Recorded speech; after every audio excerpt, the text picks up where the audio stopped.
ሁሉም ሰው የዘራውን ነው የሚያጭደውና ቢስሚላሂ ረህማኒ ረሂም ኢትባዕ ነብዩን አለይሂ ሰላቱ ወሰላም መከተል አላህ ሱብሓነሁ ወተዓላ በቁርአን በግልጽ የታዘዝንበት አላህ ዐዘ ወጀል ያዘዘን ጉዳይ ነው።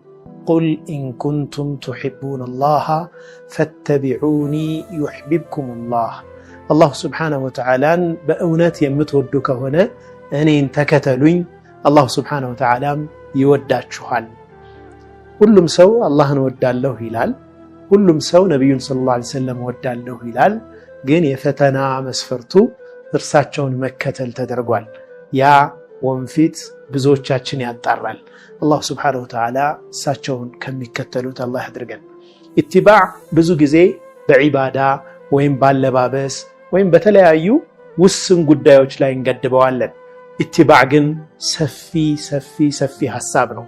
የነብዩን ሰለላሁ ዐለይሂ ወሰለም መከተል ማለት በእምነታችን የነብዩ ዐለይሂ ሰላቱ ወሰላም አይነት እምነት እንዲኖረን፣ አስተሳሰባችን በዛው አይነት እንዲቀረጽ፣ ህይወታችን በሳቸው አይነት ህይወት እንዲታነጽ ማድረግ መቻል ማለት ነው። ኢትባዕ ማለት አላህ ሱብሓነሁ ወተዓላ ነብዩን ሰለላሁ ዐለይሂ ወሰለም የመጨረሻ ነብይ አድርጎ ሲልክ ብቸኛና ቤስት ሞዴል አድርጎም ነው ያስቀመጣቸው።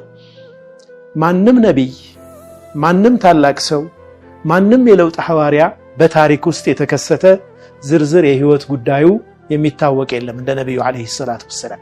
ነብዩ አለይሂ ሰላቱ ወሰላም ድብቅ ህይወታቸው ሁሉ ሳይቀር ቤተሰቦቻቸው ውስጥ ሚስቶቻቸው ጋር የነበራቸው ጉዳይ ሁሉ ሳይቀር በግልጽ የሚታወቅ ነብይ ናቸው አለይሂ ሰላቱ ወሰላም።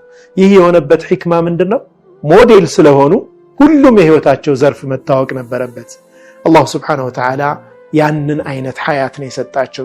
ግልጽ የሆነ ማንም ሰው ሊያነበው፣ ማንም ሰው ሊማርበት፣ የህይወት ፕሪንሲፕል የህይወት መርሆችን ከሱ ሊወስድበት የሚችል ግልጽ የሆነ ሐያት ነበራቸው ነብዩ አለይሂ ሰላቱ ወሰላም።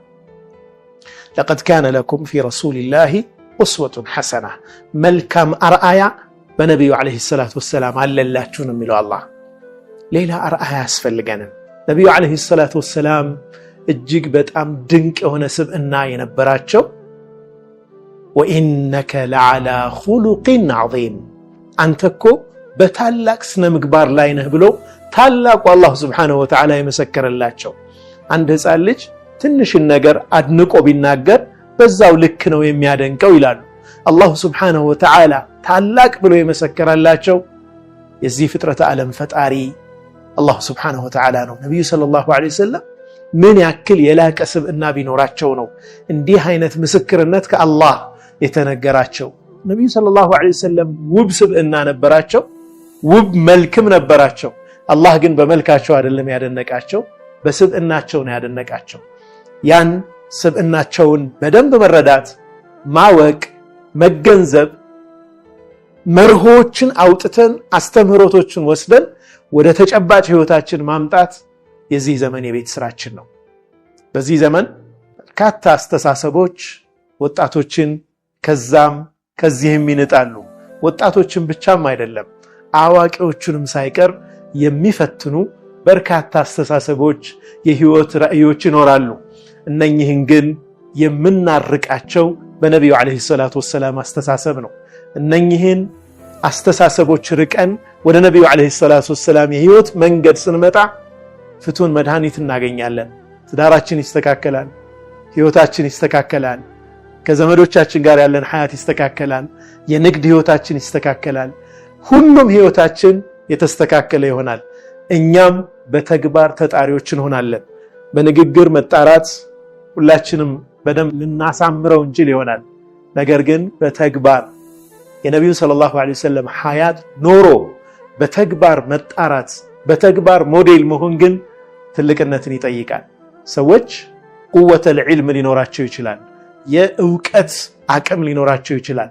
የተግባር አቅም አብሮ ከሌለ ማወቃችን ብቻ ብዙ አይፈይደንም። በዚህ ፕሮግራም ኢንሻአላህ የምናነሳቸው ታሪኮች በነብዩ አለይሂ ሰላቱ ወሰላም ዘመን የተከሰቱ ሆነው እነኛ ታሪኮች ከኛ ህይወት ጋር ያላቸውን ትስስር እናያለን። እስኪ ቆም ብለን እናስብ። ምን ያክል ከነብዩ አለይሂ ሰላቱ ወሰላም ጋር ህይወት ጋር አብረን እየሄድን ነው? እውን ተከታይ ነን ወይ? እውን የነብዩ ሰለላሁ ዐለይሂ ወሰለም አምባሳደር ነን ወይ? አላህ ረሱልን ሲልክ ረሱል ደግሞ እኛን ለሰው ልጅ በሙሉ ልከውናል። እኛም የረሱል ዐለይሂ ሰላቱ ወሰላም መልእክተኛ ነን። የእሳቸውን አርአያ ተከትለን በእሳቸው የህይወት መንገድ ላይ ኖረን ለሰው ልጆች መልካም የሆነ ነገር ሁሉ የምናበረክት ኩንቱ ኸይረ ኡመቲን ኡኽሪጀት ሊናስ ለሰው ልጆች በሙሉ የተወጣችሁ መልካም ህዝቦች ናችሁ ብሎ አላህ እንደመሰከረልን አይነት ህዝቦች እንድንሆን ያሻናል። አላህ Subhanahu Wa Ta'ala እኔን ተናጋሪውንም እናንተን አድማጮቹንም የሱን ረህመት የምናገኝ የነብዩን ሰለላሁ ዐለይሂ ወሰለም ጎዳና የምንከተል እርሳቸውን አውቀን የምንወድ ወደን የምንከተል ተከትለናቸው በጀነት ማብራናቸው የምንሆን ሰዎች አላህ ያድርገን። ሰለላሁ ዐለይሂ ወሰለም ወባረከ ዐላ ሰይድና ሙሐመድ ወዐላ አሊሂ ወሰለም